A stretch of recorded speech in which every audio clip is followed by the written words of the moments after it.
व्यक्त केलेली आहे।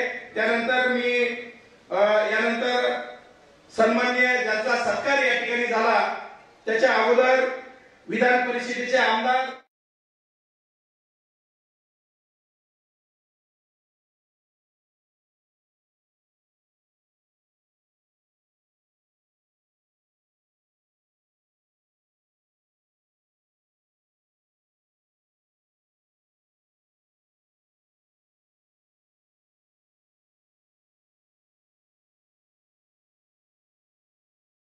आराध्य दैवत छत्रपती शिवाजी महाराज, भारतरत्न डॉक्टर बाबासाहेब आंबेडकर, साहित्यरत्न लोकशाहीर अण्णाभाऊ साठे, राजश्री शाहू महाराज सर्वच महामानवांना वंदन करून त्याचबरोबर स्वर्गीय लक्ष्मणभाऊ जगताप आज या ठिकाणी व्यासपीठावर उपस्थित असलेले आपल्या सर्वांचे मार्गदर्शक नेते माननीय रावसाहेबजी दानवे, त्याचबरोबर आजचे सत्कार मूर्ती भारतीय जनता पार्टीचे शहराचे अध्यक्ष आणि नवनिर्वाचित आमदार शंकरभाऊ जगताप, त्याचबरोबर पिंपरी चिंचवड शहरात हॅट्रिक साधणारे आपले आमदार माननीय महेशजी लांडगे,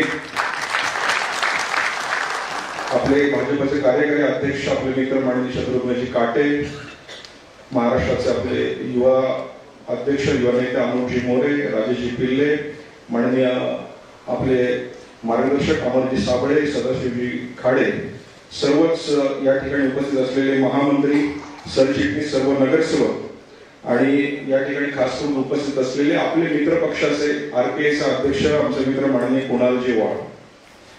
खर तर मलाही कल्पना आहे 6 वाजल्यापासून सर्व मंडळी या ठिकाणी बसलेली आहेत। मला माननीय दानवे साहेबांना आवर्जून सांगायचं आहे की भोसरीमध्ये यावेळेस माननीय महेश दादांनी खऱ्या अर्थानं रेकॉर्ड केलं। 2,13,624 त्यांना मतदान झालं। त्याचबरोबर चिंचवडमध्येही माननीय शंकरजी जगताप यांना जवळजवळ 2,35,323 एवढं मतदान झालं आणि 1 लाखापेक्षा जास्त मतांनी पहिल्या महाराष्ट्रातल्या त्या 10च्या यादीमध्ये माननीय शंकर भाऊंचं नाव त्या ठिकाणी आलं। आणि महायुतीचा धर्म पाळत आज पिंपरी विधानसभेतले इथं अनेक नगरसेवक आणि कार्यकर्ते या ठिकाणी उपस्थित आहेत। आरपीचे नेते ओवाळजी उपस्थित आहेत। महायुतीचे आपले राष्ट्रवादी अजितदादा गटाचे उमेदवार अण्णा बनसोडे यांनाही जवळजवळ 1,09,239 मतं पडली आणि 36,000च्या फरकानं दादा तेही या ठिकाणी निवडून आले। खाडे सरांनी आत्ताच या ठिकाणी बसलेल्या 70% आपल्या कार्यकर्त्यांना तिकीट जाहीर करून टाकले, त्यामुळे खाडे सर आपलंही मनपूर्वक स्वागत आणि कार्यकर्त्यांचा उत्साह त्यांनी या ठिकाणी वाढवला।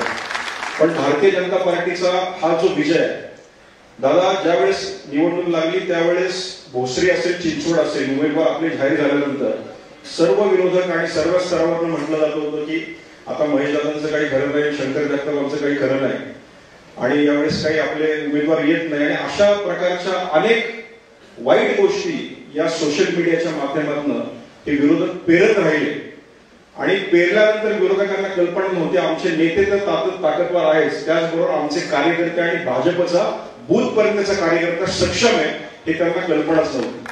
त्यामुळे मला असं वाटतं की हा जो विजय हा आपल्या आमदारांचा आहेच, परंतु त्याबरोबर आपल्या संपूर्ण संघटनेचा आहे। कारण ज्या वेळेस आपला कार्यकर्ता पेटून उठला आणि खऱ्या अर्थाने काम करू लागला त्यावेळेस असे विजय आपल्या संपूर्ण महाराष्ट्रात खऱ्या अर्थाने दिसलेले आहेत। माननीय देवेंद्रजी फडणवीस साहेब आज या ठिकाणी ते जे पूर्वी म्हटले होते की मी पुन्हा येईल ते त्यांनी खरं करून दाखवलं आणि त्याच्यात सगळ्यात महत्वाचा वाटा पिंपरी चिंचवडच्या आमच्या 3 आमदारांचा, याचा मला अभिमान आहे।